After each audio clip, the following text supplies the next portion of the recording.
translator. Oh, we're starting now. Good afternoon, everybody. This is Rosalind Famous. You might recognize my last name. I am the sister of Thomas Christopher Famous, and I am here working in his replacement today as he was not able to be on camera. So I am here with our guest today, and I'm happy to get to him as quickly as possible. We are going to bring online, we have Mr. Torrington, Mr. Arthur Torrington. And he is, I'm going to give you a brief introduction, but he will tell you his story himself in his own words.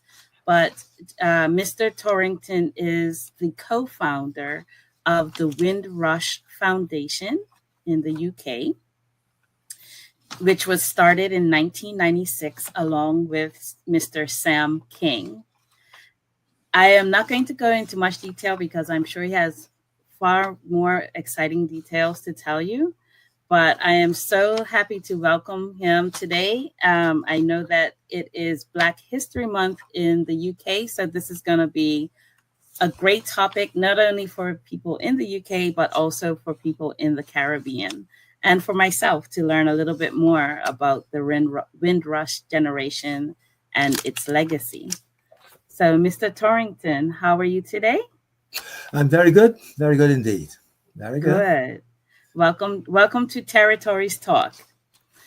I'm going to quickly jump in because I know you have a lot to say. So I'm going to ask you to tell me a little bit about yourself. I know that you grew up in Guyana, and I'd love to hear a little bit about your days in Guyana and your community that you grew up with in Georgetown, Guyana. Yes, I was born in Guyana and grew up there, spent a lot of my teenage years there. And it was an opportunity that I took to come to England to do studies as a teenager. And that's what happened. It was a challenge to be in a foreign country, not having traveled abroad before. And you're coming to a large city, a city of millions of people. And that's what happened there in the early 1960s when I came to England, to London, as a boy, as a teenager. So growing up in Guyana, obviously it's a different life from living in London. So I had a good experience, I should say, reasonably in Guyana, in Georgetown. Georgetown is the place that I come from, and it was a good life there. But coming to England, then I took up the challenge as a teenager. Mm-hmm. And from your first time there, what if you have a memory that stands out as maybe like a culture clash when you first arrived in London? Yes, indeed, culture clash. And as they say, you come to a country and indeed you get, you see different things and you have to get accustomed to living in a different culture and learning. So I was one who was able to listen and learn, not to get too quick, about things, but to look around. And each day I learned things, I adapted as much as possible. And yes, there certainly was a culture clash, but I was, willing to actually accept that because I knew I had to be in a different culture, a culture that I had to learn. I had to, to do a lot of, I should say, maneuvering in that culture, learning and developing and contributing to that culture. And that's what I've been doing from the 1960s. Great. Thank you so much for that. Just giving us a little bit of personal information and what brought you to London. Um, so I would also like to ask you a little bit about um, what led you to open the Wind or establish the Windrush Foundation.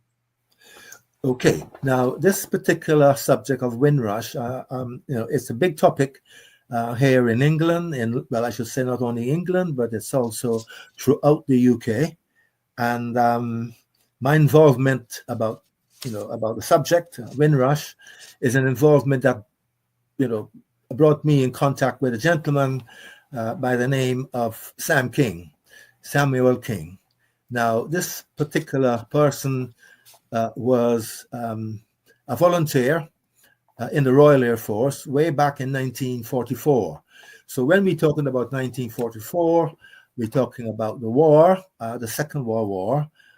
Britain was fighting with the Allies against Germany, and the Germans were people who, who at one point it seems as though they were winning the war. Until the Americans actually came in, and there was a cry. There was there's an outcry to the West Indies, including Bermuda and all the other islands, for people to come along, especially young men.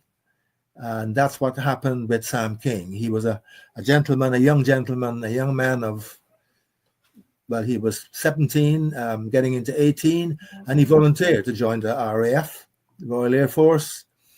And yes, he came to England to serve, and he served well.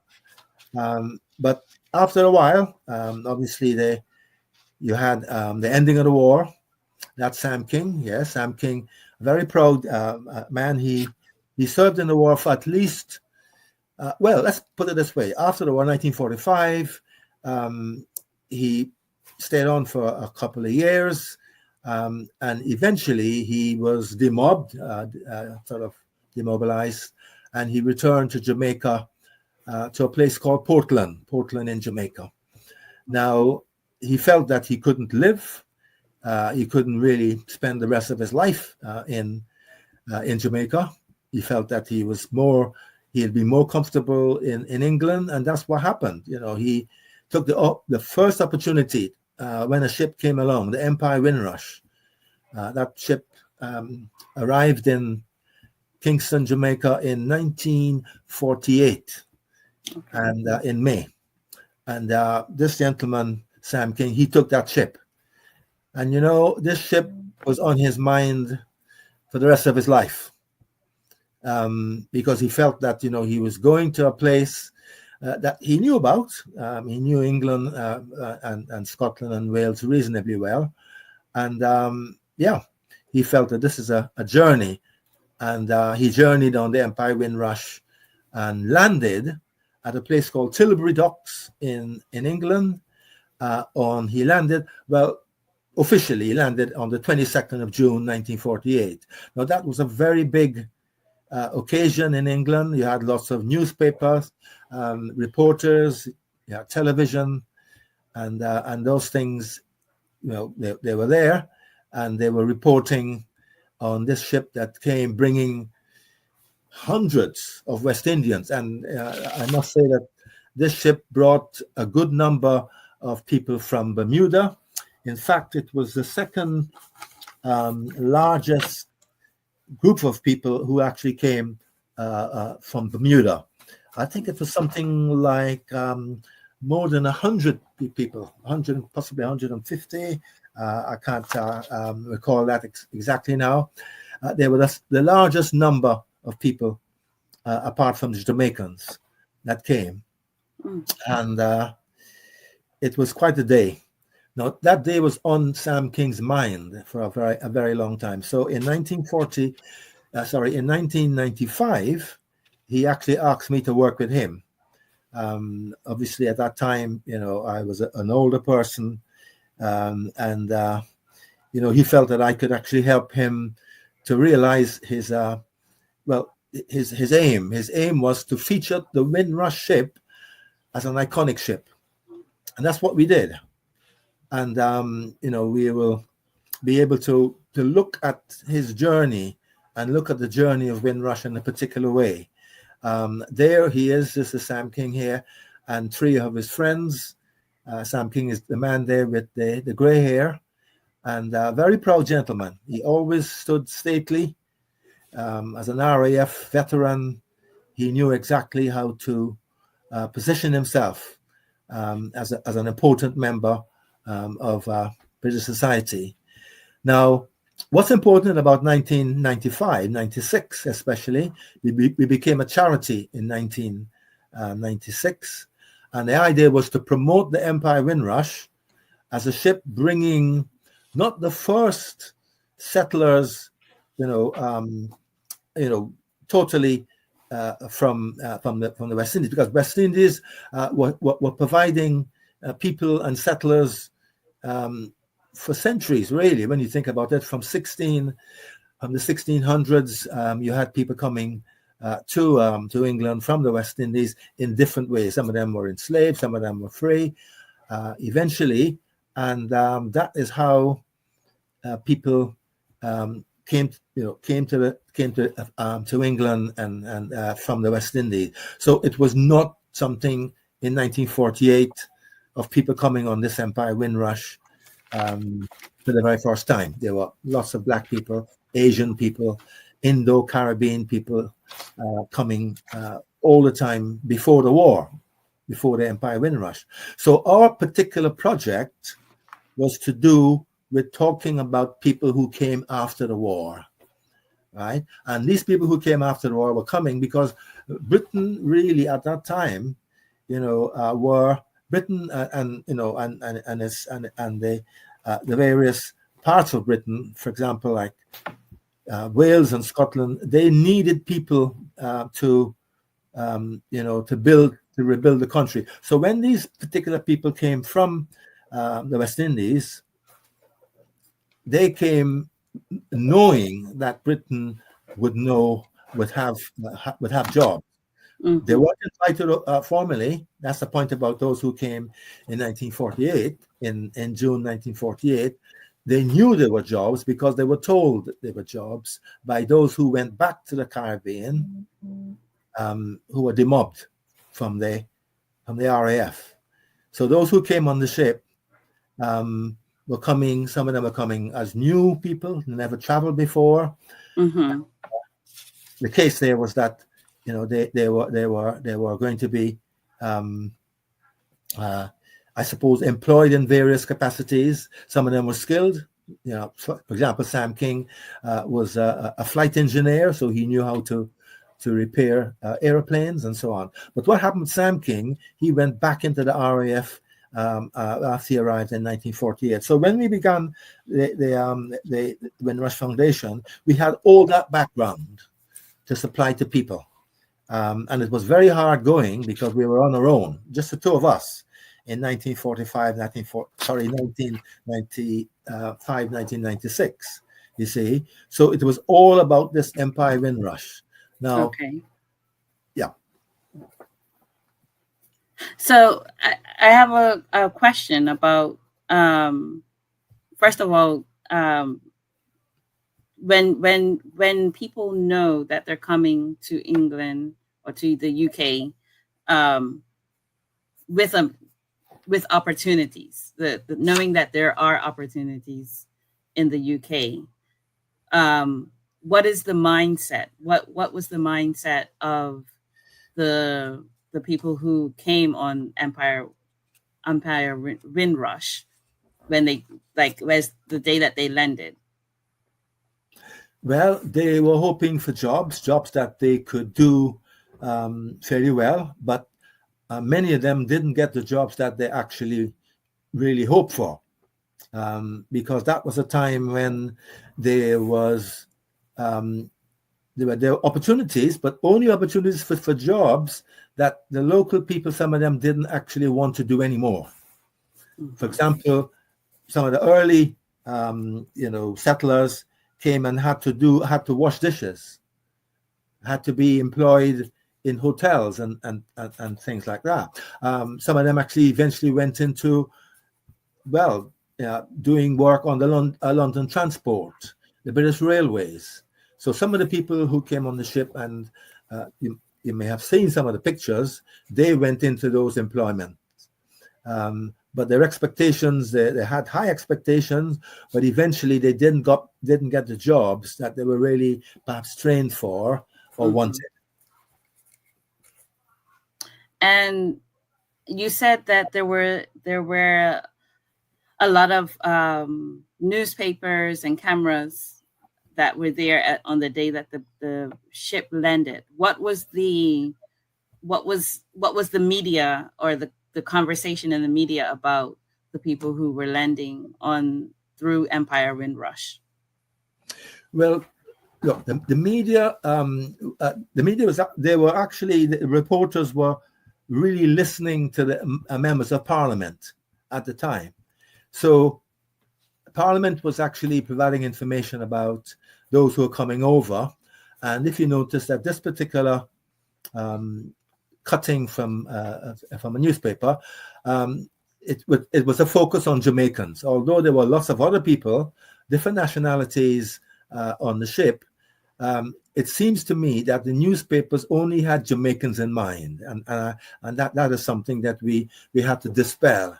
That were other people coming from the West Indies. So yes, they weren't coming to jobs directly. Apart from some servicemen who were coming back to jobs that they already had signed up for. The majority of the people who were coming, they weren't, they didn't have jobs to come to. So really, the newspapers were really, I should say, excited about the men and women when they arrived. And the 22nd of June was quite an occasion. And on that particular day, something like 236 people on the ship, passengers who came on the ship, did not have anywhere to go, and eventually they had to be accommodated in a place called the Clapham South Deep Shelter, and that's an exciting part of their journey, because they didn't have any as much money to go to hotels, but they had to actually stay in former air raid shelters, and that was Clapham South Deep Shelter. Okay, and there was no mention in the newspaper, for example. I'm trying to imagine that these were people who did serve in the Royal Air Force and in the war to help the UK win the World War II. So I'm just trying to imagine if in the newspaper that was mentioned at the time, or if it was just mentioned that. Yes, that's right. That's right, because Pathé News, that was the company that they were doing the television bit, and they mentioned some of them had served in the Royal Air Force, had served Britain. Now they were coming back as war veterans, but you see, they weren't treated as war veterans. That's the thing. They were treated as immigrants, and that was the wrong thing. Had they been given that accolade, as war veterans. Now there was an image that appeared a few seconds ago, and that showed two men, this one in particular, who were in the Clapham South Deep Shelter, and you would notice there that they where they're sitting, these are double, not double bunk beds. These were triple bunk beds, 3 beds in that particular position, that the men, many men that went there, had to actually stay there for at least 2 or 3 weeks. And here are these 2 men writing home, and telling their relatives that they've arrived safely, and but they're staying in the deep shelter. Now the deep shelter, it was a was a place that was used by those who were sheltering from bombs. when the Germans were coming over to London and dropping bombs, people in the hundreds and the hundreds would actually go into these tunnels. They sent these places way down, something like 180 steps, down at the bottom of the earth, really. And by the way, those the trains, the underground trains that were actually running, the underground trains would be a level above where these men are staying. So if you imagine you're on that particular a top, let's say you're on the first floor, your ground floor would be the trains running. So no, sorry, the first floor will be the trains are running, and the ground floor will be where these men were staying in the deep shelter. So that's how it was. So they were welcome, yes, by the newspapermen and friends and relatives, but when they went to when the accommodation was not that pleasant, but that was how life was for the early those who settled in 1948. 1948. Okay. Wonderful. And I'm sorry, I pressed the wrong button. Now you said you came into to the UK in the 60s, correct? In the 60s. Yeah, that's right. And how did you travel to the UK at that time? Well, I traveled by ship, not on the Windrush. The Windrush only made one journey. The Windrush made one journey to the West Indies and back to England. So I came on another ship, and it wasn't a similar journey to the Windrush from what I hear, but it was typical of those people who were traveling from the West Indies in the 1950s and early 1960s, or mid 1960s, I should say. So my experience was not the same as the people who came on the Empire Windrush. Okay. And by that time, so about maybe 12, 15 years had passed since Windrush first settled or first came to the UK. What was say your first time experience compared to a person who came in the first settled, or the first group of people that came in 1948 by that time? Well, as young people, we were, shall I say, unaccustomed to the way of life, the weather, especially the weather, and that we had to be acclimatized, so to speak. Different people, you're meeting different people in terms of those who you may be working with. You got to get accustomed to the work situation. You got to get accustomed to how one has to travel, to work on the underground or by buses. And it's a completely different life from the life in the West Indies. And those were the early days in the 1960s. And Britain obviously is a modern country now, but in those particular days, Britain had been bombed quite a bit, especially London, a lot of bombing, and there were lots of craters, in the country. And here we see some of the bombing and some of the results, I suppose, of the bombing and the devastation in London and elsewhere in the cities, Birmingham, Coventry, and other places. Britain was quite not a bomb site, but at least the bombs had damaged Britain. Britain needed to be rebuilt. Wow. That's what people who came from the West Indies, that's what they eventually helped to do, rebuild Britain. And was there a sense of community, for example, with those who came on the first boat, Windrush, and sort of taking people in under their wing, or was it basically every man to himself?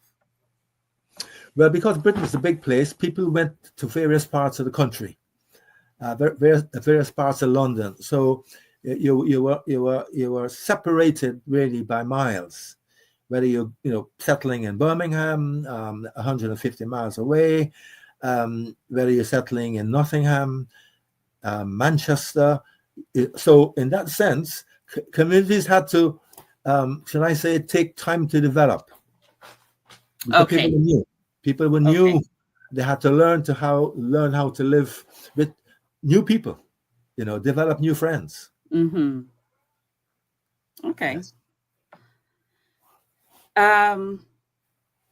Now, I know that we are talking about Windrush Foundation, but I would also like to point out to our audience that in the same year that you founded the Windrush Foundation, you also founded the Aquiano Society. Equiano Society. Aquiano Society. That's right. And I just wanted to, I know it's a bit of a sidetrack, but I think it's also important, especially during Black History Month, to talk a little bit about that.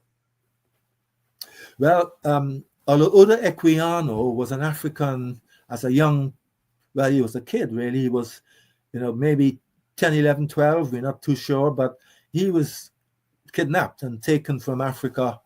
And he eventually ended up in the West Indies. And the first stop that he had was in Barbados. So, and what's interesting about Barbados and Equiano is what we know now, because I was there in Barbados three or so years ago, and there's a memorial for Equiano there in Bridgetown, and that's so important. And then from Bridgetown, Equiano he wasn't sold to anybody, so he had to. They took him to. That's him, yeah. They took him to Virginia. He wasn't. He was there as a young kid again, and he was a servant. And eventually he was sold to another person, a captain, a ship. Well, it wasn't so much a ship captain yet, but he was sold to a Royal Navy personnel and taken on a ship. So Equiano spent a lot of his time on ships, and he was in different wars. As what I call in those days a powder monkey, which is to do with taking cannonballs to people, to soldiers who are actually, who are firing cannons. So Equiano was important in the life of Britain. He was an abolitionist in a very similar way to William Wilberforce. And our society, Equiano Society, we helped to raise the consciousness of this man's contribution, especially to actually people of African, Caribbean backgrounds and Africans in general, to British society, because he was an abolitionist. He wrote a book, and this book is about his life in back home in Igbo land. He was an Igbo. His life in the Caribbean, his life in England, and so on. It's a very important person, a very a crucial person in the life of Africans in England, because he was an abolitionist, a writer, a very, I would say, intelligent man.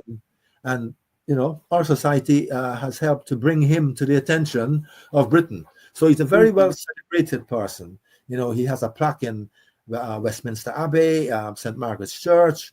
We have done a lot of things for Equiano, for him to be known by people. And now Equiano is an important person, and it's due to what we've been doing to make sure that people of all backgrounds in this country, Black or white, Asian, and so on, to know about him. And something else? There is a cable that runs from Portugal to South Africa named the Equiano cable.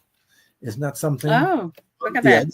This cable is one of these beneath the sea cables. It's a little bit ironic. No, the Equiano cable, because nobody has traveled as much as Equiano, as far as we know. Very few Africans, has traveled like Equiano. He traveled to, all over the place. I'm not sure whether he actually visited Bermuda, but I know that he actually visited most of the Caribbean islands. Oh, you got it. There we are. Equiano cable. That's the route. That's most honorable to Equiano. Very, very important. We had a letter from one of the people who helped to lay the cable. Really, yeah, very good. Good. I think it's I find it's interesting to have that connection between Portugal and Africa, giving Absolutely.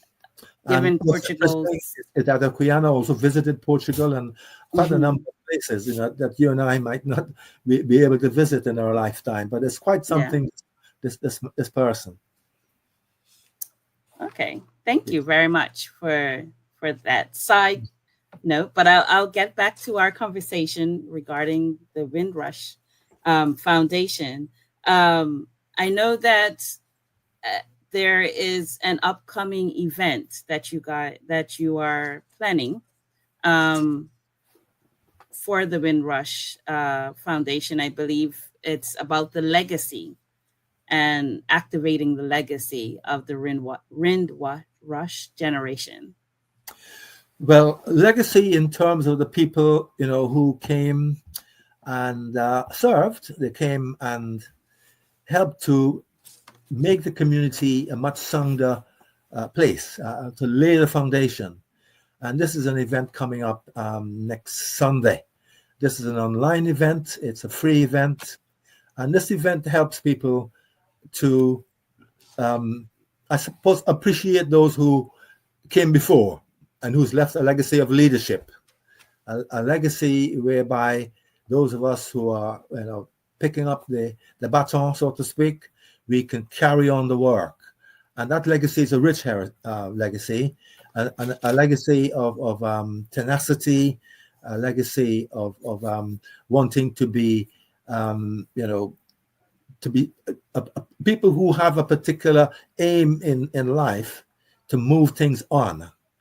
And this particular ship has an image of a lady who came as 21 years of age from Trinidad, and behind her you have troops that were coming back to serve again, RAF, I should say, RAF contracts. So in that sense, these are the people who led the way.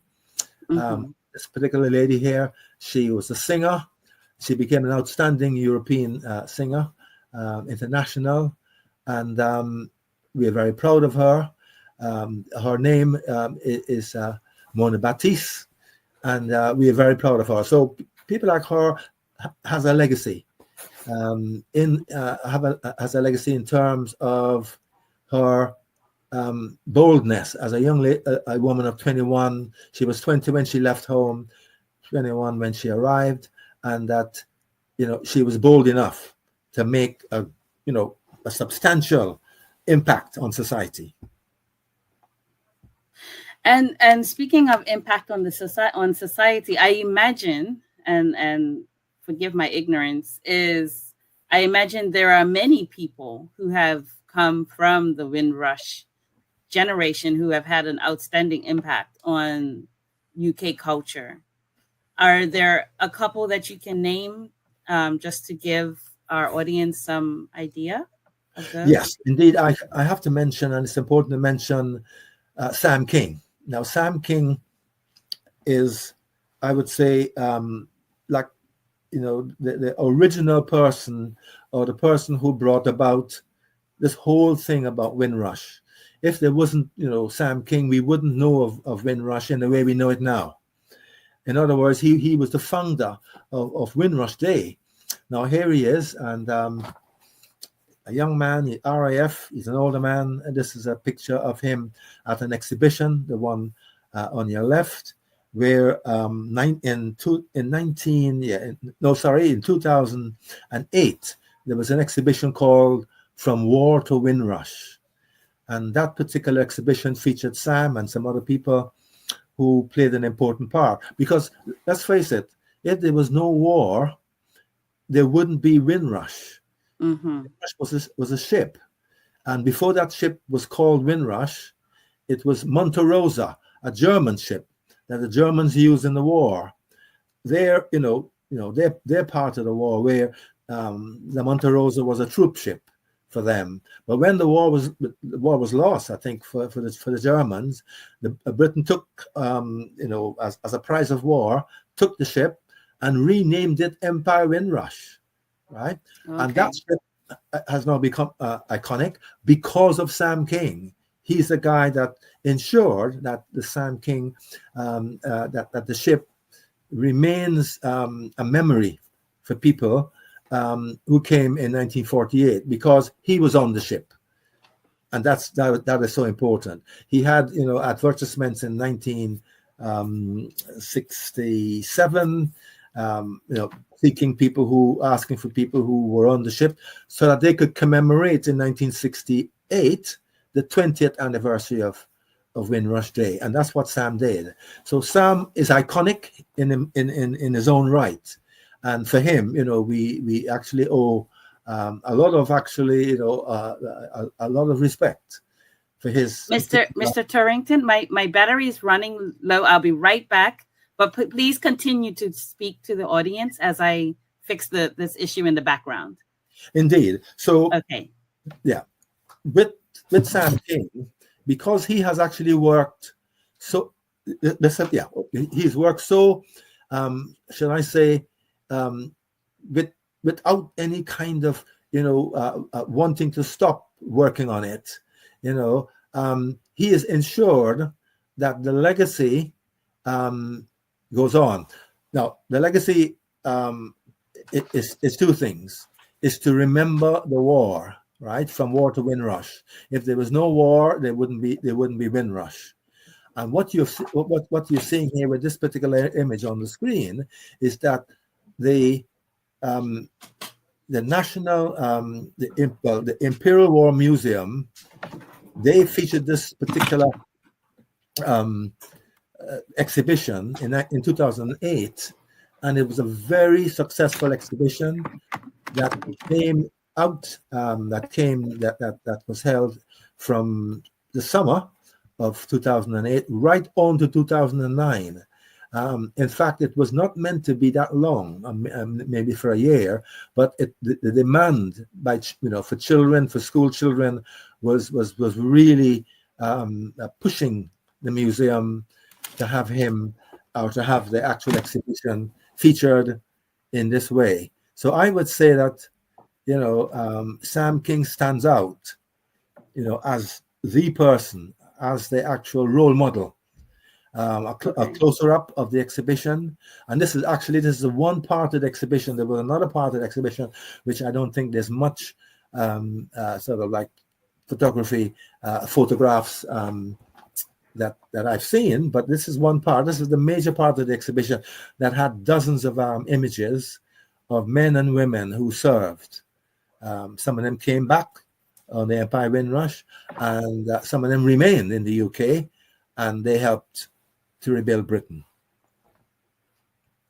Wonderful. And when I have two questions. Is this exhibition, for example, is it a permanent exhibition, or is there a museum for the Windrush? Well, what's happening now? There is an organization that has that name to do with a national museum, but it's only just started. So we have to wait to see what the museum will bring out. But there are different things to do with Windrush. For example, Windrush Foundation, we have a touring exhibition called From War to Windrush. That exhibition tours various venues. And that particular exhibition tells the story from what happened in the war, and it goes right through to the Windrush story, covering arrival on the ship, and covering Sam King's becoming a mayor of Southwark, one of the boroughs here in London. And yes, in fact, Sam King was the first black mayor of the borough of Southwark, and that was so important.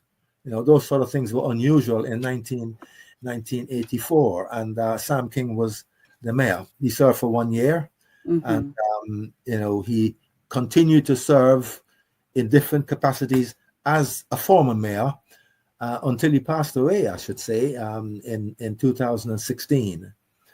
So that's the so there's no permanent museum yet, but this is what's envisaged. And is there, or has there been any, as this is a traveling tour, has it ever been taken beyond the UK? Has it been taken to the Caribbean, to the different islands? Well, not when see Windrush. I think there's an exhibition in Barbados. When I went to Barbados, there's a Windrush Okay. exhibition there. I'm not sure whether it's still there, but at least it's a part of of their central library. A very impressive exhibition. But it's just that some islands have taken taken hold of it, especially I should say Jamaica, where most of the a lot of the people, a large proportion of people came from or traveling from, because some people actually, for example, like Lord Kitchener, when he was visiting Jamaica, from Jamaica, he left from Jamaica to England, but he had to put on his address where he last lived, and he last lived in Jamaica. So when you look at his travel card, the actual document for the passenger, it shows him as coming from Jamaica. But whereas Lord Kitchener was Trinidadian, you see, so we're not really sure. We can't pin everybody down as to where they actually lived, where they were born. You see, for example, some people who were coming from Trinidad, they boarded the ship in Trinidad, were coming from Guyana, because they had to come, by some means from Georgetown to Port of Spain, wait for the ship, or be lucky to have the ship there and travel. So we don't really know. For example, there are people from Bermuda who are coming over, and we know that the majority of people from Bermuda, they were Bermudians. That's the thing. And there's a lot of them who came, who actually were connected with England, with Britain. Okay, mainly white people from Bermuda, and then you had people coming from Jamaica, of a mixed background as well. The Indo-Caribbean, Chinese Caribbean, very similar to Trinidad, very similar to Guyana, a mixed population. And speaking of those issues of not being able to pin down people, I believe on a previous show that Territories Talk had regarding members of the Windrush generation, what has been some of the problems in modern day regarding those who came over on the Windrush generation? I from what I understood, there's problems with government-wise. Yeah, well, I can explain by saying this. In 2018, there was what was called a Windrush scandal. Okay. Now, this Windrush scandal, and it's important for us to bring this into the conversation, because it caused a lot of problems for the government, because the government were actually caught out in, discriminating against people, especially of African Caribbean background, African West Indian background, I should say, and they were, these I suppose vehicles going around the country and spearheading and pointing and making life uncomfortable for those Caribbean people who actually didn't have certain documentation. They had come with their parents in the 1950s and the 1960s. Things have moved on. Many of them did not travel back, and here's a protest. And this particular scandal really embarrassed the government, embarrassed them in the sense that they were caught out treating Caribbean people less favorable, and there was lots of cries of racism, that the government was treating people in a from the Caribbean in a different way, in a racial way, and because most of the people who were caught caught in this thing were people of African Caribbean background. But eventually, we know that there are other people who have been claiming compensation, this thing called a Windrush compensation scheme, Windrush compensation claims. And some people were deported, some people lost their homes, some people lost their jobs. It was quite a big thing. It almost brought the government down. In fact, one MP had to resign. You see, and in that sense, it was major. It was on it throughout April 2018. You had day after day this thing about a Windrush scandal, and well, it's still going. Well, I won't say the scandal has been completed, because people are still claiming Windrush. I should say Windrush claims to do with being, wanting, applying for compensation, and that's still going on. Amber Rudd was a lady who resigned, and she was embarrassed because she wasn't really up to scratch with the information about what was going on at the Home Office. Mm-hmm. They wrongly called this scandal, I would say falsely called this scandal, Windrush, but it wasn't really a Windrush scandal as such. It was a Home Office scandal. A Home Office were the people there who did the wrong. It wasn't the Windrush people who did anything wrong. Right. It was Yes. the Home Office, you see. Mm-hmm. Yes. I think to this day, Britain has been damaged by that incident that affected, I would say, hundreds of people, maybe thousands. We don't know how many as such, but we'll find out eventually as time goes on. And how, for example, we're coming up to almost 80 years, I believe, will be in 2028, 80 years since Windrush. And do you find that today's generation of descendants of people who came in on the first, on Empire Windrush in 1948, do you find that they still have a connection to all that happened during that generation, or has over time there been a disconnect? Well, that last word you mentioned, disconnect, I think the connection is still there. Okay. It's still there because, after all, those people who came in the early days, they left a foundation. And that foundation is to do with Caribbean culture, the way Caribbeans develop in terms of their food, in terms of their music.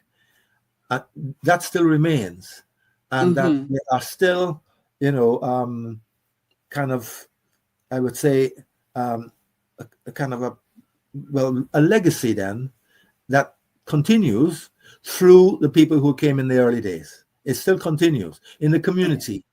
There are community groups that maintain the culture, that maintain. They have events where they have West Indian, foods and songs and different things, and to do with the West Indies. In other words, they're remembering the West Indies. The West Indies have not gone out of memory, and that's an important thing for those younger people who are hearing what's going on. And Windrush Foundation is involved in that. We are involved in helping to keep the stories of those who came not only on the Empire Windrush, but those who came after. We also help to keep those stories alive. And that is what builds its identity. When one knows the history, their own history, the history of their parents' parents, that develops an identity that they are proud of. Because, these people who came in the early days, I mentioned the early days, let's say 80 years or more ago, they have contributed tremendously to making Britain what is this today. I mean, it's a modern country. Obviously, there are issues here in England and Britain, but it's just that those who came in the early days. Now you have Carnival.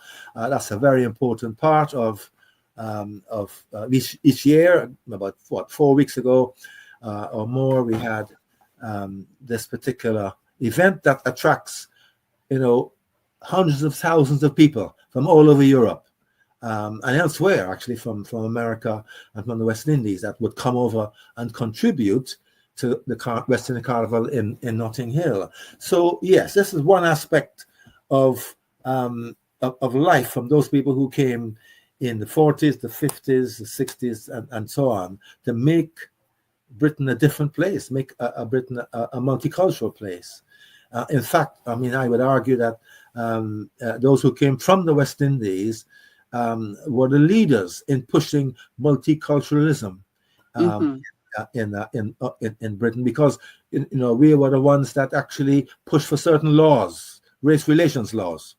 Okay. There was never a race relations law until 1965, and people from the Caribbean and for people from Asia, they were the people who actually brought about certain laws, 1965 and other laws.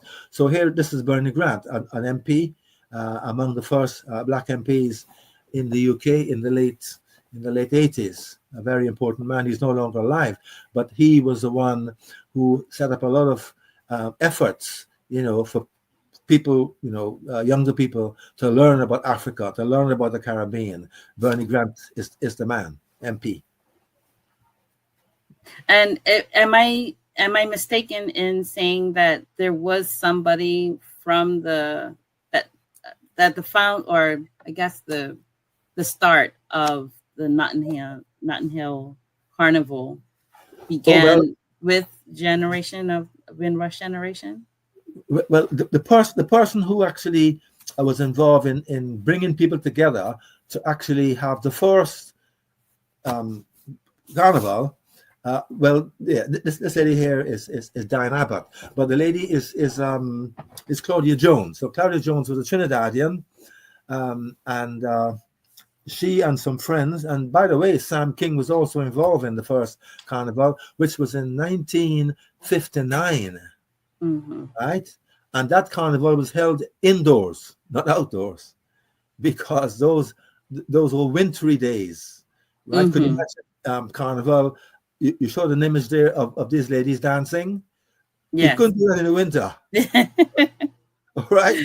So you couldn't have carnival like that unless you can just dispel the snow and or whatever and dress like that. No, it was held indoors, but it developed, in the 1960s, mid 60s, and it went into the in the streets, into the streets. You see, Claudia Jones she wasn't alive then. She passed away. And others took up the mantle and had the carnival start in Notting Hill, you see, from scratch, from young people doing it with steel pan and walking around the street, until it's now, this particular multi-million pound industry now. That's right, Claudia Jones. You see, Claudia Jones, a dynamic lady. She was born in Trinidad. She spent a lot of her early life in America. She was involved in politics there, and we would credit her with the whole carnival spirit.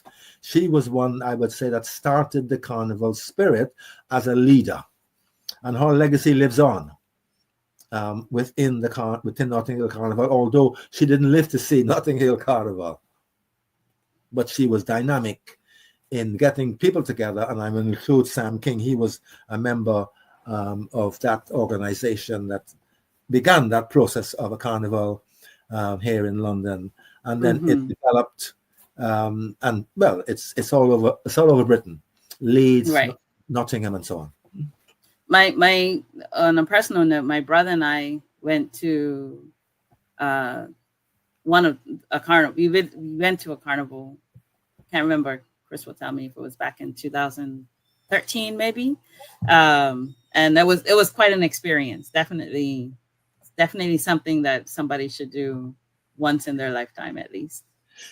Absolutely. It's an experience. Obviously, it's becoming bigger, every year. Although, the streets of Notting Hill, it's still the same size, but there are more people coming in.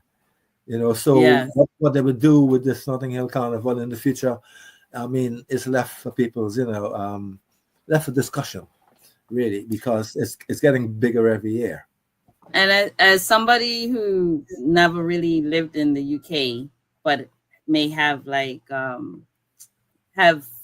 preset ideas about UK, is very jarring, right? To see the carnival in the midst of Notting Hill and the different those particular type of architecture where you on maybe movies or TV you see a different type of culture amongst that in that I'm in that area, for example. Indeed, because what happens with Notting Hill Carnival is that it attracts all nationalities. People come from all over Europe, and they actually do their mass. You see, Hmm. and so on, and sometimes there are big groups of them, and have this particular set of shall I say masking, and yeah, if you could see them along the street, and there are just hundreds of participants that are sort of massing and tramping along the streets. Yes, I recommend it to anybody who would like Yeah. to go there. Now we're coming up to at the top of the hour, so we have 4 minutes. Um, it- I would just like to mention just to the audience to let the audience know that um, Mr. Torrington is very humble because he has been awarded many awards, and I would just like to mention a couple of them just so that the audience can know a little bit more about your background. So in 2002, he was awarded the Officer of the British Empire for services to community relations. And in 2011, he was then awarded the CBE, which I believe is Citizen of British Yes, Empire, CBE, that's right. That's right. for services to Black British heritage. Um, I did mention the Equiano Society, but he has also been the founder of, um, I believe, I want to say, I have it written here, African Heritage Forum, which he Yeah. founded in 2011. Mhm. And also, I believe you were part of the Making Freedom traveling exhibition Making exhibition, that's right. that That's 13. yes, it celebrated emancipation, That's full emancipation. So hmm I just wanted to give a little bit more about your background, just so the audience can know that the history Yeah, that you have and built. what is good to mention then to the audience is that in 2002, that award, that OB award, is to do with Windrush and my involvement in the community. But what is more interesting is that in 2011, the CBE was for work and my contribution to Equiano, Olaudah Equiano, because we did so much work with Equiano. Mm, At one time, he was hardly ever known in the community in 1996. I mean, I only got to know him in 1996. But now, Equiano kind of like, is very popular. He's known almost everywhere because there are monuments for him and so on. In fact, we had a monument for Equiano where he was buried, in a place called near Tottenham Court Road, off Tottenham hmm. Court Road. There's a monument for him there to remember him. So, you know, he's well known. So in that sense, the OBE was for him. No, so not the OBE, sorry, the CBE This was team. to do with Equiano's work on Equiano. And speaking of your work, for example, you had mentioned earlier about people taking up the mantle and continuing on the legacy. What would you like to see, or what have you seen with people taking up the legacy of the Windrush generation? Well, the legacy is about talking and ensuring then that the stories of these men and women who came because they were bold. I mean, they were people who were like, scouts that go out and spy the land and then say, okay, come on, those of you who want to come over to England and to Britain in general, and try to make a living and prosper, bring up a family, and so on. That is what is important about the legacy. They set an actual foundation, and that foundation is built on by the younger generation, those who follow after. You see, so that's what I would like to see, that the younger generation appreciates those who came before them, and the sacrifice, that they've made. You see, because Britain is a different place from it than it was in the 1950s and 60s. Things were more, more difficult. Accommodation was hard to find. You can go to places and they would say, no Irish, no colors, no dogs, that sort of things. You don't hear that kind of things, those things now. But because, that's right, no Irish, no blacks, no dogs. And because of that particular fight, and this fight was a fight that involved African and Caribbean people, Asian people, Irish people, and they fought to make Britain a different place, far more multicultural. I mean, for example, you have St. Patrick's Day, you have Windrush Day. Windrush has its own day now, St. George's Day. Now, those things wouldn't have happened if it wasn't the fight, it wasn't the push, it wasn't the campaigning of the people from the past. You see, and that is so important for young people to know. They've got here not because they've done it. The young people have done it. No. They had to actually rely on those who came before them, who built that foundation. So all these different days of celebration, we mentioned St. Patrick's Day. You have Windrush Day, which is a commemorative day. It's not so much, it's a day of celebrating those who came and stood firm. You celebrate them. That is what happens on Windrush Day, a celebration of people, and not so much celebrating a ship. That's important to note. Now, is Windrush Day June 22nd? That's right. So every June the 22nd, that particular day is earmarked, and will go on and on and on beyond our time, because you have these days that go back so long before, like St. George's Day go back a long time, you see, and St. Patrick's Day go back a long time. But the main thing there is that those of us who can commemorate these days, and it helps really the legacy. Now, and I'll close out with this question. For example, from the news on this side of the world, we see that there are a lot of protests or anti-immigration protests currently going on in the UK.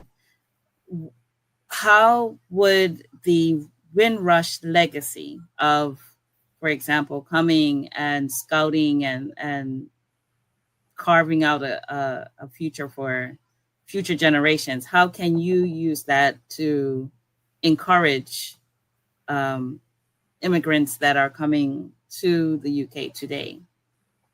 Now, this is important. There is still campaigns to do with this thing they call the Windrush scandal and compensation. You have campaigns going on and will go on for a while, because people are still waiting for compensation. And yes, it's important to have the campaigns alive, and that younger people get involved in it. But then it's to do with people who came over not as immigrants so much so, but they came over as settlers. Those people who came over with passports. Okay. And when you travel anywhere with a passport, and that passport gives you a right, to stay in that country, you're no longer an immigrant. You're going in as a settler. Because those people, for example, who are coming over from France to England on boats, some small boats, if they had passports, they wouldn't come by small boats. They would, take a plane and go through customs, and everything is all right. So that what didn't happen to the people who came that generation before. Mm-hmm. They came with passports, even those who got mixed up with this particular thing that the Home Office did on them, and was a mistake. It certainly was a terrible injustice. The Home Office had to acknowledge that they came as rightful citizens, not immigrants. Okay. Yeah. Yes. Yes. Understood. Thank you very much. Mm-hmm. Is there anything else that you'd like to add before we close out today? Yes, I would indeed. I would actually say to my brothers and sisters in the West Indies is that here in England, here in I should say in Britain, that memory of the Caribbean, the West Indies, that memory is still there. That connection is still there. You see, we read what's happening in the West Indies, in the Caribbean, in Bermuda, in Trinidad, in Barbados, in St. Lucia, all the different islands and countries, Guyana and Belize. We are in touch. Mm-hmm. And we would never ever forget them. We are all brothers and sisters, whether Indo-Caribbean, Chinese Caribbean, all types of people that live in the Caribbean now, we're all one. But I was now that I was going to end, but actually that brings up another question for me is, for example, having, for example, people that are living in Jamaica or living in the different islands, taking advantage or making an opportunity out of people who are living in the diaspora. So extending their islands beyond their formal boundaries and saying, listen, we have people all over the world. In this case, we have people in the UK or whatnot, and being able to create that link from between the diaspora and the island, and using that to create things on the island or empower people on the island. How do you view that? Well, what I know is that there are people, who are still connected with the Caribbean, with the West Indies, in business or in social programs, and that connection is there, and it's encouraged. I go to events where that is mentioned, and that program is going on. That project, that overseas project, is connected, so that, and then we have these programs where we can do it online, like for example, like doing it now, where that connection is there. Okay. Connected, and therefore there's a support coming from Britain, whether it's financial, whether it's just social support, visiting each other. That's happening, and that's what keeps the culture going. That is the legacy. Okay. Awesome. And would you like to mention once again the event that you will be holding on the 12th of October? Yes, indeed. That event is an online event. People can, they can sign up and get involved. The actual Eventbrite is a free event, and we're having some important people who are actually going to be on the program, and that it helps to develop leadership anywhere, not only in England, but leadership worldwide. And there are people coming on to help us to share leadership qualities, examples of leadership, stories about what happened before with the Windrush people who came on the ship, those who came after in the 50s and 60s and so on. So really it's going to be a program to develop and to share knowledge about leadership. I think that's awesome. I think that's a really good, it'll be a really good event and a good way to strengthen the ties between the islands and people in the UK. So thank you very much for your time. Thank you for inviting, and it's a pleasure to have been able to share. I've learned so much today from you. Thank you very much, Mr. Torrington. And I'm going to take liberties and say you're always welcome to come back. Oh, yes. I'm always willing to be invited. All right. Okay. Thanks a lot. Well, Okay, then. thank Bye. you very much, Yeah, okay, and bye. have a great afternoon. Yeah, same to you. Okay, then. Bye. Okay. Bye. Bye.